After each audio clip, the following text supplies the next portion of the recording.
Red Sox at the All-Star break had won 8 of their last 9 games. They were 5 games above 500. They were 2 games back in the wild card standings. And their batting average combined was 4th in the MLB. And when they came back from the All-Star break, they kind of picked up right where they left off. They started on a road trip in Chicago to take on the Cubs. And honestly, second half Sox were giving me hope. Yes, I have a fan. It's very hot down here. I'm going to recap the Cubs and then the A's. So we're going to, have 2 different emotions going on because I was super happy and now I'm super pissed. I'm sorry I wasn't able to recap the Cubs. It was during the weekend where I was in the Cape, so I was unable to do a quick recap for you. So let's get to that. The first game, the Red Sox won 8-3.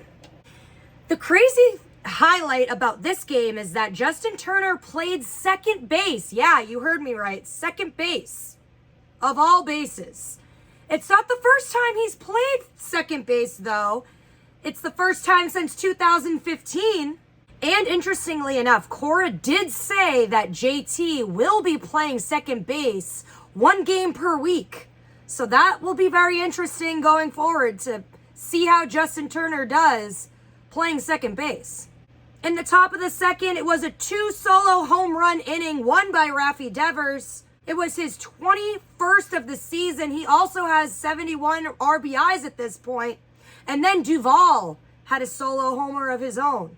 Top of the third, Jarren Duran. He's just super fast. He's literally always thinking a base ahead. And because of his overly aggressive base running, what I thought was going to be dead in the water, he was out. He actually made it to second due to an overthrow. And then Massa flying out, Duran tagged and advanced to third, which then led to JT's sac fly to score Duran. Then right after that, Devers was not done. He had his second solo homer of the night, and only in the top of the third inning, his 22nd home run and his 16th career multi-homer game. The bottom of the third inning was a bit tricky for Bayo. The Cubs had back-to-back doubles, which actually scored a run. And at that point, the score was 4-1. Still, Red Sox lead. Another solo homer, this time by Casas. Then the Cubs had to have a solo homer of their own. Cody Bellinger soloed to make the score 5-2. Devers was on fire. He was 3 for 3 in the 5th inning. He did not get another solo homer, though. Bottom of the 5th inning, Sox gonna Sox. However, I will give JT a pass on this because, again, he is not typically a second baseman. There was a bloop hit in between second and right fields. It was miscommunication between him and Verdugo. The ball did drop. However, awful base running by the Cubs. They got thrown out trying to go to second on that. Just take the win where you got it and just let that be a single, bro. Yikes. So, terrible base running overshadowed the not so great fielding of the Red Sox. This is the game of solo home runs on both sides. Cody Bellinger gets his 2nd of the night. Listen, Cody, you can't be Devers. Just stop trying, okay? It's embarrassing. Top of the 7th, Justin Turner, just to put the nail in the coffin, got a 2-run home run to put the lead up 7-2 Sox. Bayo got taken out in the 7th and replaced by Winkowski, but one more nail in the coffin, Yu Chang got a solo home run. Are you getting sick of the word solo home run? Well, that's what all this game was, to be honest with you. And the Red Sox won this game 8-3. Devers started out the game 3 for 3, ended the night 3 for 5. He had 2 solo home runs, a single, and then 2 strikeouts. And at this point, the Sox were on a 6-game win streak, 6 games above 500. They were giving me real hope. Masataka Yoshida had 8 straight games with at least 2 hits, and that was the longest streak for a left-handed Red Sox hitter since Ted Williams in 1940. So having your name be in the same conversation as greats is a good sign for our boy Masa in his first year in the American League. Now, game 2, I don't know what happened. I was at work. I couldn't pay attention to it, but it was a very odd game, the Red Sox lost 10-4. The 6-game win streak was snapped. And I said, let's just move on. You can't win them all. Game 3, they came back and they came back hard. They won this game 11-5. And in this game, there was a 5-run inning where Masataka Yoshida had a grand slam. He also had a triple and a single. He had a 3-hit day and a 6 RBI day. And it was one day after his birthday, so he was really celebrating over in Chicago by killing the Cubs. And Casas had his 3rd game in a row with a home run. So he was really getting on a hot streak there. The Sox won this series 2-1. And then they went to Oakland to take on the A's, which is basically the worst team in the entire league. And they were winning this regular season series 3-0 when they came to Oakland. First game, they win it easily, 7-0. Again, Duran, extra effort to get extra bases, putting him in scoring position to get the Sox to score first, be on the board first as the away team. Very crucial. 13-game hitting streak for Justin Turner. Loving the consistency there. However, this was a bullpen game. Didn't really seem like it, though, because Pivetta in middle relief. Record-breaking stuff here. He had 13 strikeouts, 7 of which were in a row. That was a career high, a season high, and most ever by a reliever in Red Sox history. Okay, Nick Pivetta, we see you. Definitely love him in that middle reliever spot. Love to see it. 18 total strikeouts from combined Red Sox pitchers that night. In 10 of the last 11 games, the Red Sox recorded 10 or more hits.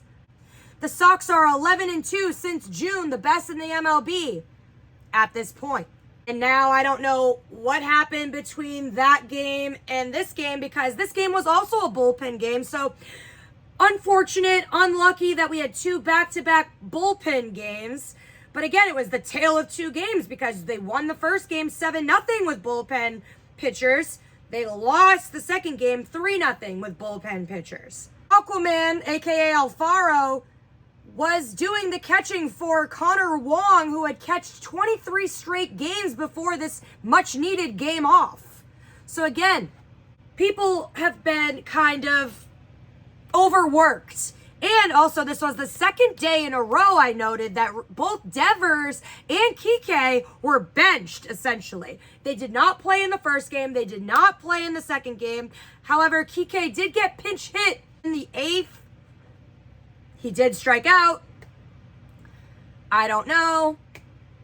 Again, Cora's going to make those managerial decisions the way he sees fit. Trust in Cora. I don't argue it.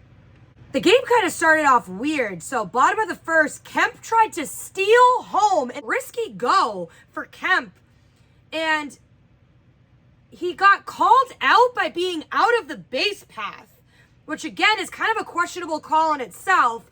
And because of that, the manager argued it so much that he got tossed in the first inning. But the call was not challenged. It did not get overturned. The A's did not score on that, and Kemp was tossed out trying to steal home, and so was his coach. Bottom of the second inning, Noda had a solo homer off Jocks to put the lead up 1-0 for the A's. Then Blade had a 2-run homer in this same inning to make the score 3-0, and then they did not score since. The Red Sox could not rebuttal. They won this game 3-0. Only bright side of this game was it was announced that Yoshida now leads the American League with a .320 batting average. Again, love to see it. Especially, I will reiterate this again. People were worried that he wouldn't be able to hit the fastball in MLB. Clearly, he's proven these bitches wrong. Just saying. And then to wrap up this 3-game series, the Red Sox lost again. They're now on a 2-game losing streak. They lost this game 6-5. They did try to make a comeback. However, it's funny, the Red Sox actually scored first in this game. Going against the stats and the odds, because usually when the Red Sox score first, they have a winning record. They did not. I repeat, did not win this game. They lost 6-5. Bayo was pitching. It was a tough game for Bayo, if I'm being honest. He was getting hit. Not good. Top of the first, started off hot. Justin Turner, 2-run home run, 15-game hit streak. He is actually at 38 years or more, has the most active, longest hit streak as a Red Sox besides Ted Williams, who had 17 games in a row. 38 years or older. So JT is, again, coming at me with that consistency that we love to see. He has 15 games in a row with a hit, hoping he can extend that more in this next series. It was like bam, bam. As soon as JT got 2 runs on the board, Bleday got a 2-run home run of his own to tie the game up at the bottom of the first. I said, please stop pitching to Bleday, but apparently no one hears me in my Twitter posts because they kept pitching to Bleday. Bottom of the second, Thomas for the A's gets his first home run of the season, and it was a 2-run home run to take the lead 4-2.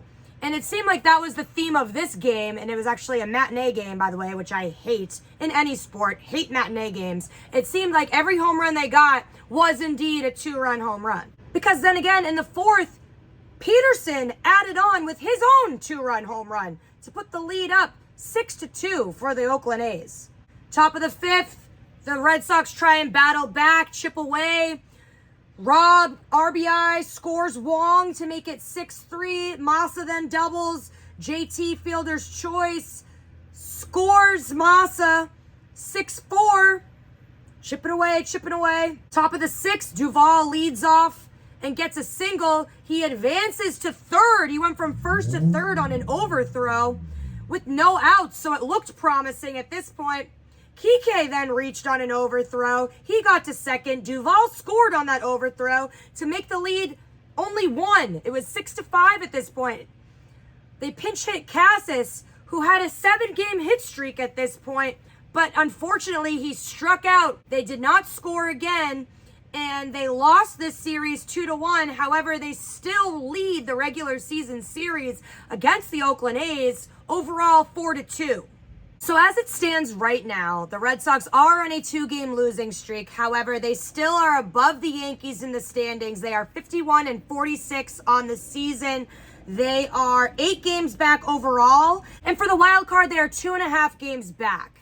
The thing that was annoying about this Oakland A's series was that they had an opportunity to jump up in the standings because everybody else in the American League East lost. So you would think it would be a no-brainer to beat the Oakland A's, the worst team in the league, basically, to try and advance in the standings. But Red Sox are going to Red Sox. I don't know why they dropped 2 to the A's. Let's just move on. It's fine.